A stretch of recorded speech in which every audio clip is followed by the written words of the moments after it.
YS Jaganmohan Reddy ప్రస్తుతం ఆంధ్రప్రదేశ్ రాజకీయాల్లో మారుమోగుతున్న పేరు ఇది.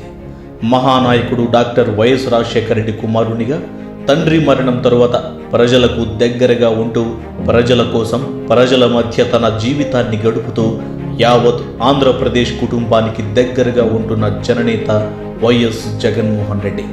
దివంగత ముఖ్యమంత్రి వైఎస్ రాజశేఖర రెడ్డి మరణం తరువాత ఎన్నో ఇబ్బందులు ఎదురైనా తాను చేయని తప్పుకు కావాలని కేసుల్లో ఇరికించి కష్టపెట్టాలని చూసినా ఏమాత్రం వెనకడుగు వేయకుండా ప్రజా శ్రేయస్సు కోసం పాటుపడుతున్న వ్యక్తి జగన్. వైఎస్ రాజశేఖర రెడ్డి మరణంతో గుండె పగిలిన తెలుగు ప్రజలకు మనోధైర్యం నింపడం కోసం ఓదార్పు యాత్ర చేపట్టిన, మొక్కవోని దీక్షతో ప్రజా సంకల్ప యాత్ర చేసిన, నమ్మించి మోసం చేసిన కాంగ్రెస్ పార్టీకి తగిన బుద్ధి చెప్పినా అది జగన్మోహన్ రెడ్డి వలనే సాధ్యమైంది అంటే అతిశయోక్తి కాదు. మరి ఇంతకు అసలు జగన్మోహన్ రెడ్డి రాజకీయ జీవితం ఎలా మొదలైంది? రాజకీయ స్థిరత్వం కోసం ఆయన పడ్డ కష్టమేంటి? కాంగ్రెస్ పార్టీని వీడి సొంత పార్టీ ఎందుకు స్థాపించాడు? ప్రస్తుతం జగన్ ఆంధ్రప్రదేశ్ ప్రజానికానికి ఎంత దగ్గరయ్యాడు వంటి విషయాలతో పాటు జగన్మోహన్ రెడ్డి జీవితానికి సంబంధించిన ఎన్నో ఇంట్రెస్టింగ్ విషయాలను ఈ వీడియో ద్వారా తెలుసుకున్నాం. జగన్మోహన్ రెడ్డి రాజకీయ చరిత్ర తెలుసుకునే ముందు ఒక్కసారి కుటుంబ రాజకీయ నేపథ్యాన్ని తెలుసుకోవాలి. ఎందుకంటే జగన్ కుటుంబం తాతల కాలం నుంచి రాజకీయంలో తలపండి ప్రజల కోసం శ్రమించిన వారే. జగన్మోహన్ రెడ్డి తాత రాజారెడ్డి అనగా ఎడుగూరి సందిటి రాజారెడ్డి కడప జిల్లా పులివెందులకు చెందినవారు. ఈయన రాయలసీమ రాజకీయాల్లో ప్రత్యర్థులకు దడ పుట్టిస్తూ ప్రజాశ్రేయస్సు కోసం అనునిత్యం పోరాడుతుండేవారు. దీంతో శత్రువులకు నిద్ర పట్టకపోగా కుట్ర పన్ని 1998లో బాంబు అటాక్ చేసి ఆయన్ను పొట్టన పెట్టుకున్నారు. కానీ వారికి తెలియలేదు, ఆయన వంశవృక్షమైన కుమారుడు వైఎస్ రాజశేఖర రెడ్డి తెలుగు కుటుంబాలకు ఒకే ఒక్క నాయకునిగా ఆంధ్రప్రదేశ్ అధినేతగా మారి ప్రజల మధ్య ఉంటాడు అని. రాజారెడ్డి తరువాత అప్పటి ఏపీ రాజకీయాల్లో కీలకంగా మారిన వైఎస్ రాజశేఖర రెడ్డి అప్పట్లోనే ఎంబీబీఎస్ చదివి రూపాయికే వైద్యం అందించిన ఘనత వైఎస్ది. 1978లో తొలిసారిగా కాంగ్రెస్ పార్టీ తరఫున పులివెందుల అసెంబ్లీ నియోజకవర్గం నుంచి శాసనసభలో అడుగుపెట్టిన రాజశేఖర రెడ్డి మొత్తం 6 సార్లు పులివెందుల నుంచి ఎన్నిక కాగా 4 సార్లు కడప లోక్సభ నియోజకవర్గం నుంచి పార్లమెంటులో అడుగుపెట్టారు. ఆయన పోటీ చేసిన ప్రతి ఎన్నికల్లోనూ విజయం సాధించాడు అంటేనే అర్థమవుతుంది ప్రజల గుండెల్లో వైఎస్ ఎంతటి సుస్థిర స్థానం ఏర్పరుచుకున్నారు అనేది. ఆంధ్రప్రదేశ్ ప్రజల కష్టాలు తీర్చి వారికి అండగా నిలవాలని ప్రయత్నిస్తున్న రాజశేఖర రెడ్డికి సొంత కాంగ్రెస్ పార్టీలోనే శత్రువులు తయారయ్యి ఆయన్ను అడ్డుకోవాలని చూశారు. కానీ రాజకీయ నాయకుడి ఎదుగుదలను ఆపుతారేమో గాని ప్రజానాయకుడి దూకుడును ఆపడం ఎవ్వరి సాధ్యం కాదు. కాబట్టి ఆ రకంగానే కాంగ్రెస్ అధిష్టానం మెడవంచి 1999లో ప్రతిపక్ష నేతగా మారి లోటుపాట్లను సరిదిద్దుకుంటూ ప్రజల కష్టాల వెనుక కారణాలను వారికి తెలియజేస్తూ 2003లో మండు వేసవిలో 1460 కిలోమీటర్లు పాదయాత్ర చేశారు. తద్వారా ప్రజలకు తమ నాయకుడు వైఎస్ అని కనువిప్పు కలిగి 2004 ఎన్నికలలో ఆంధ్రప్రదేశ్ ముఖ్యమంత్రిని చేశారు రాజశేఖర రెడ్డిని. అయితే తండ్రి రాజకీయ జీవితం ఇలా సాగుతుండగానే 1972 డిసెంబర్ 21న వైఎస్ రాజశేఖర రెడ్డి విజయములకు జన్మించిన జగన్ బాల్యం నుంచి చాలా చురుగ్గా ఉండేవాడు. మొదట పులివెందులలో కొంతమేర చదివిన జగన్ తరువాత హైదరాబాద్లో డిగ్రీ వరకు చదివారు. తర్వాత లండన్లోని లండన్ స్కూల్ ఆఫ్ ఎకనామిక్స్లో చదువుకొని అక్కడ నుంచి ఇండియాకు వచ్చి వ్యాపార రంగంలో అడుగుపెట్టాడు.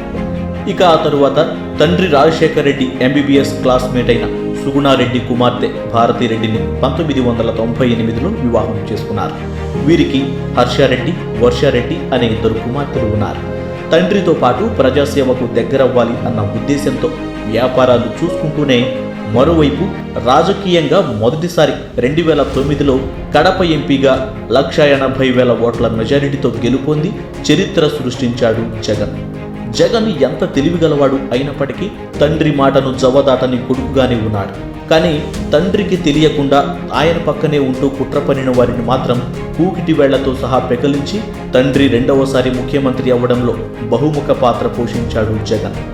ఇక వైఎస్ 2వసారి ముఖ్యమంత్రి అవడంతో తెలుగు ప్రజలు సంతోషిస్తున్న సమయంలోనే ఒక దురదృష్టకరమైన సంఘటన జరిగింది. 2009 సెప్టెంబర్ 2న చిత్తూరు జిల్లాలో రచ్చబండ కార్యక్రమానికి హాజరవడానికి వెళ్తూ నల్లమల అడవులలో హెలికాప్టర్ ప్రమాదానికి గురై దుర్మరణం పాలయ్యారు రాజశేఖర్ రెడ్డి. ఆయన మరణంతో కుటుంబం మొత్తం విషాదవదనంలో మునిగిపోయి ఉంటే జగన్ మాత్రం పుట్టెడు దుఃఖాన్ని కడుపులో దాచుకొని ఆయనను నమ్ముకొని మహానాయకుడి మరణంతో తల్లడిల్లుతున్న తెలుగు ప్రజలను ఓదార్చేందుకు కదిలాడు. కానీ అధికార కాంగ్రెస్ మాత్రం జగన్ ఎక్కడ మళ్లీ రాజశేఖర్ రెడ్డిలా ప్రజలకు దగ్గరవుతాడు అనే భయంతో ఓదార్పు యాత్రకు నిరాకరించింది. కుట్రను పసిగట్టిన జగన్ కాంగ్రెస్ అధిష్టానాన్ని ధిక్కరించి 2011లో కె శివకుమార్ చేత స్థాపించబడిన వైఎస్ఆర్ పార్టీకి అధ్యక్షుడిగా మారాడు. అలాగే తల్లి విజయమ్మను పార్టీ గౌరవ అధ్యక్షురాలు చేశారు. ఇక అక్కడ నుంచే మొదలైంది అసలు కథ. ఒకవైపు జగన్ ప్రజలకు దగ్గరవుతుంటే మరోవైపు ఆయన తండ్రి హయాంలో అవినీతికి పాల్పడ్డారంటూ లేనిపోని కేసులు బనాయించి వాటికి దొంగ సాక్ష్యాలను సేకరించి జైలు పాలు చేశారు. ఇదంతా జరిగితే జగన్ దారికొచ్చి తమ మాట వింటాడు అని ఊహించారు. కానీ ప్రజల మాట తప్ప ఇంకెవరి మాట వినని జగన్ జైలు జీవితమైనా గడిపాడు గాని ఏనాడు మడమ తిప్పి వెనకడుగు వేయలేదు. వయస్సులో చిన్నవాడు అయినప్పటికీ మనసున్నవాడు కావడంతో ప్రజలు జగన్ను దగ్గరకు చేర్చుకున్నారు. ఇక 2014 ఎన్నికల్లో సుదీర్ఘ రాజకీయ అనుభవం కలిగిన టీడీపీకి చుక్కలు చూపించి నువ్వా నేనా అనే స్థాయిలో పోరాడి స్వల్ప మెజారిటీతో ఓడి ప్రతిపక్ష నేతగా అధికార పార్టీ లోపాలను ఎండగడుతున్నారు. ఇక ఆంధ్ర తెలంగాణ విభజన సమయంలో సమైక్య ఆంధ్రప్రదేశ్ స్టాండ్ తీసుకొని ఆంధ్రప్రదేశ్ ప్రజల తరపున నిలిచింది జగన్ ఒక్కడు మాత్రమే. పేరుకు ప్రధాన ప్రతిపక్షమైన అధికార పక్షానికి మించి ప్రజల్లో ఉంది జగన్మోహన్ రెడ్డి మాత్రమే. ఈ క్రమంలోనే ప్రజా సమస్యలను అతి దగ్గరగా తెలుసుకునేందుకు ప్రజా సంకల్ప యాత్ర పేరుతో నవ్యాంధ్రలోని 13 జిల్లాల్లో 125 నియోజకవర్గాల్లో సుమారు 3000 కిలోమీటర్ల మేర పాదయాత్ర చేశారు.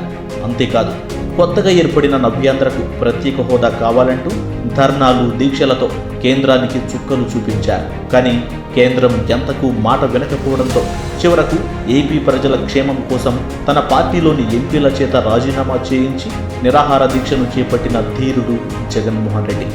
ఒకవైపు ప్రజాక్షేమాన్ని ఆలోచిస్తున్న జగన్కు సిబిఐ, ఈడీ అంటూ చేతిలో ఉన్న అధికారాన్ని దుర్వినియోగం చేస్తూ ప్రజానాయకుడిని ఇరుకున పెట్టే ప్రయత్నం చేస్తున్నా ఎప్పుడూ తలొగ్గలేదు జగన్.